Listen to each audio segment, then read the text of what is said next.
अखिलेश यादव ने अयोध्या विधानसभा सीट से पूर्व मंत्री तेज नारायण उर्फ पवन पांडे को उम्मीदवार घोषित कर दिया है। सवाल है कि आखिर चुनाव से इतने पहले पवन पांडे के नाम का ऐलान क्यों किया गया? क्या सपा की नजर सिर्फ अयोध्या सीट पर है या इसके पीछे कोई बड़ा राजनीतिक संदेश छिपा है? पवन पांडे को उम्मीदवार बनाकर अखिलेश यादव कई समीकरण साधने की कोशिश कर रहे हैं। सबसे बड़ा दांव है ब्राह्मण वोट बैंक पर। 2024 के लोकसभा चुनाव में समाजवादी पार्टी ने पीडीए यानी पिछड़ा, दलित और अल्पसंख्यक समीकरण के सहारे बड़ी सफलता हासिल की थी। लेकिन 2027 में सरकार बनाने के लक्ष्य के साथ अखिलेश यादव अब इस फॉर्मूले को और व्यापक बनाना चाहते हैं। पवन पांडे सपा के प्रमुख ब्राह्मण चेहरों में शामिल हैं। ऐसे में अयोध्या जैसी महत्वपूर्ण सीट से उन्हें उतारकर सपा यह संदेश देना चाहती है कि पार्टी सिर्फ पीडीए तक सीमित नहीं है, बल्कि सवर्ण और ब्राह्मण समाज को भी प्रतिनिधित्व दे रही है। दूसरा बड़ा कारण है अयोध्या की राजनीतिक अहमियत।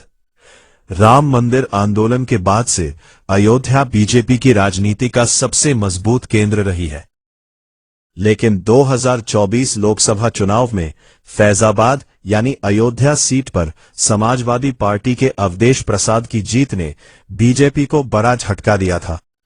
अब विधानसभा चुनाव से पहले अयोध्या सीट पर उम्मीदवार घोषित कर अखिलेश यादव ने बीजेपी के गढ़ में मनोवैज्ञानिक बढ़त बनाने की कोशिश की है।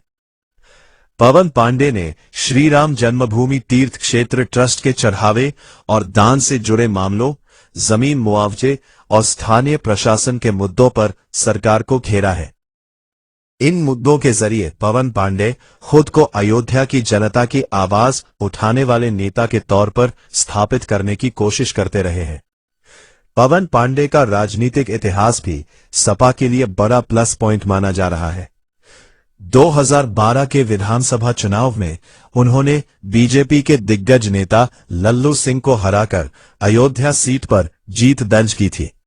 छात्र राजनीति से अपना सफर शुरू करने वाले पवन पांडे अखिलेश यादव के भरोसेमंद नेताओं में गिने जाते हैं। इसके अलावा चुनाव से काफी पहले उम्मीदवार घोषित करने की रणनीति भी अहम है।